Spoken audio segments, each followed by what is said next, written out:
Shalom.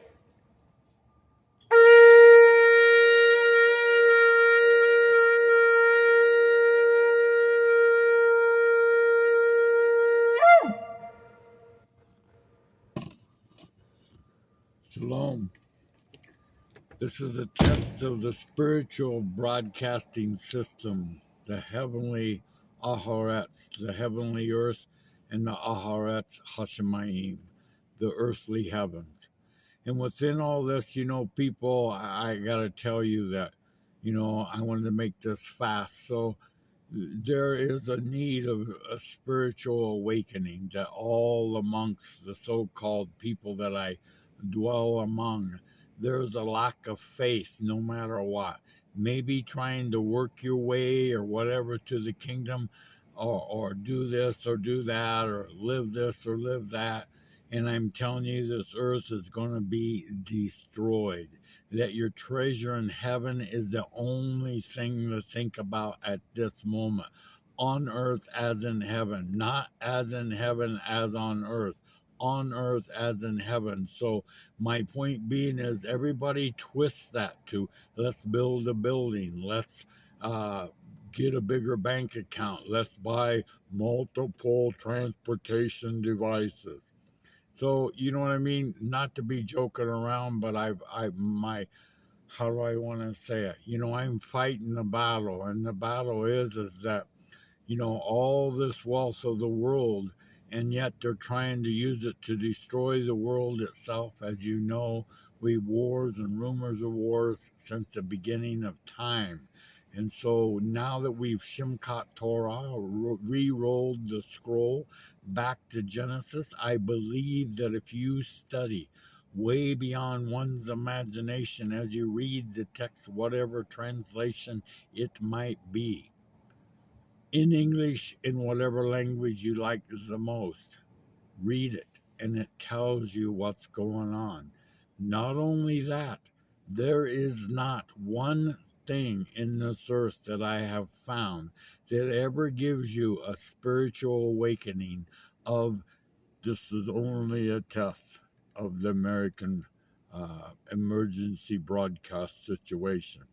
What about this was the test of the Ruach Hashemayim Zadik, the spiritual heaven righteousness dwelling within us. The sound of the shofar one day is coming, as Paul said, when the last trump sounds. So too shall be the coming of the Son of Man. So awakening way beyond your imagination, because I am at the point of, what is normal? And is there anybody that is considered normal? Now, most people don't even understand that word or how definitions of a word has to become. There is a standard meaning a set key elements that defy what one word or multiple words mean. And to set the standard in the heavenly realm, Hashemayim V'haaretz, in the earth, would be Yeshua the Messiah. And Yeshua, no other name under heaven shall one be saved by. They sure wasn't speaking English. And when you understand that they were commanded in the book of Acts, Peter and the apostles, I command you this day no more speaking anything in this name. So, a little funny, whatever you call it, changes of voice. I usually don't like that because I believe it is also part of the demonic realm. But when Yeshua's dwelling in you, he has a point too, that he is all things. And within them all things, Zadik righteousness is the key to his heart. And within that heart, if he was slain before the foundations of the world, then he had a plan. And everybody wants to work their plan. Everybody I know is basically, they're playing church, my friend. And this is not a good sign. This is the most evil sign upon the face of the world.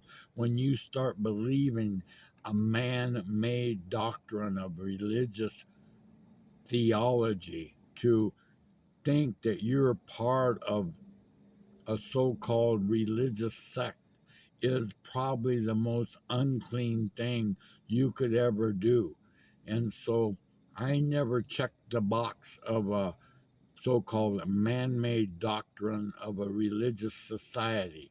I just read the text, multiple translations, learning the Hebrew morning, noon, and night since 2008, and now clicking on the Greek words, which will be more, how do I want to say it, evil than anything you can understand, because it's only evil if you don't know what's going on. When you know what's going on, you can see the evil and turn your,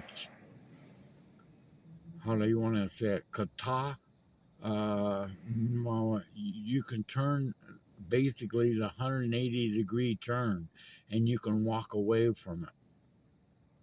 Because it's like I said, not lead us into the hands of the experiment. You know, every translation out there says test, trial, temptation. Everybody goes, oh, you know, what about, you know, whatever. No, it's an experiment, and we're all being experimented on. Just as I said, this is how of the American broadcast, emergency sound of the American broadcast system. There's no fleshly deal, dude. Dude, listen to me. There's no how do I want to call it,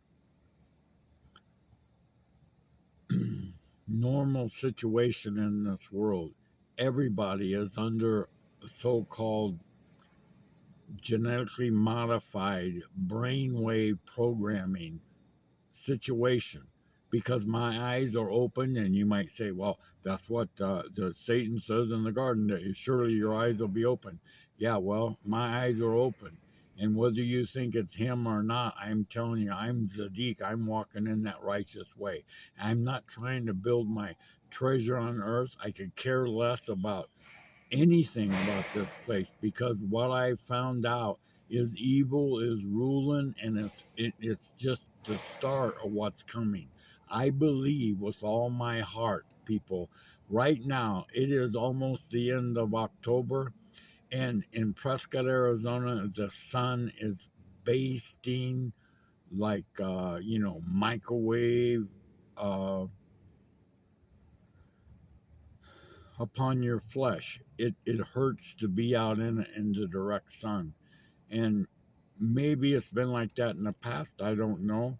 Maybe we need to pray for the clouds. I think they're I-beam, like I-beam in Hebrew, to help filter that system. But people, the spiritual broadcasting system, this is not a test, my friend. This is an awakening. It's an awakening call. And I hope you all get it, that, I hope this goes out into all the world. I hope you tell your friends, neighbors, brothers and sisters, those walking by the way, those when you sit at your gate, those when you go down the road or whatever, that, hey, we need to wake up, because something is happening in the world. This, how do you call it? This chaotic mess of destruction. Uh, it's all upon all human beings. They've been genetically modifying our foods. They've been programming you through television.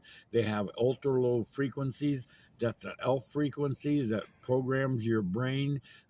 Obama himself spent, I mean, it was publicized that he wanted to spend money, millions or billions of dollars, on studying the human brain. It's not studying the human brain, it's controlling the human brain. And that's exactly what they're doing in front of our eyes.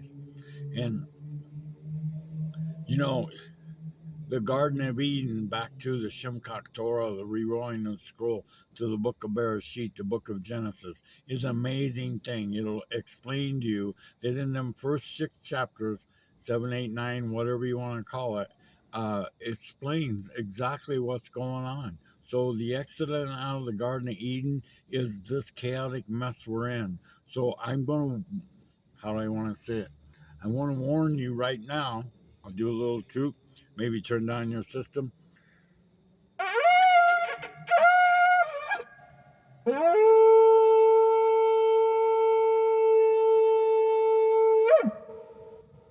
That this earth is going to perish, my friend. You need to start building your treasure in heaven. You need to get on the spiritual realm. There are many people that say this, that, or whatever. No, the book of Acts says that there is going to be a day, and the book of Joel says there is going to be a day, and David, Yeshua, everybody says there's going to be a day. Ezekiel, especially Ezekiel 37, you know, you'll know him, Yudevave, the day I'll open your graves, the day I'll open your graves and put my spirit in you. You know, that's the Ruach is the key, my friend. Without that, you're very earthly.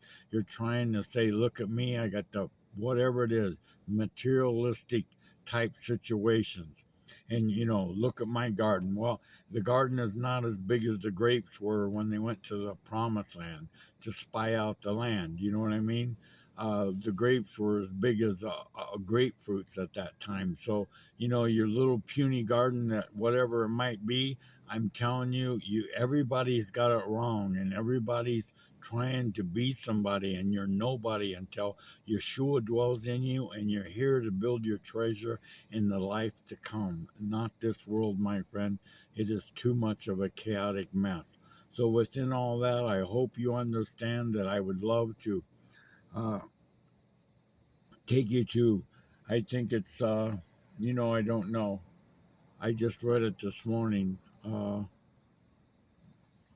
The 19th chapter of Genesis, possibly, maybe verse 24, somewhere in there, when Abraham was walking with Yudivave on earth, and Sodom and Gomorrah is about to get destroyed, and Yudivave was walking with Abraham, which is the Vav, Yudivave, I believe it's Yeshua, calls the Yudivave out of heaven to send fire and brimstone. So that's an amazing thing that Yeshua and the Yudevave formed out of the dust of ground, or perhaps there's one in heaven and one on earth. Again, righteousness. Without righteousness, we're going to utterly be destroyed. So within all that, may Brokatah Yudevave Ehinu HaMelech Alam, may Yudevave Baruch bless you, and may Yeshua fill your everlasting heart. Shalom, shalom.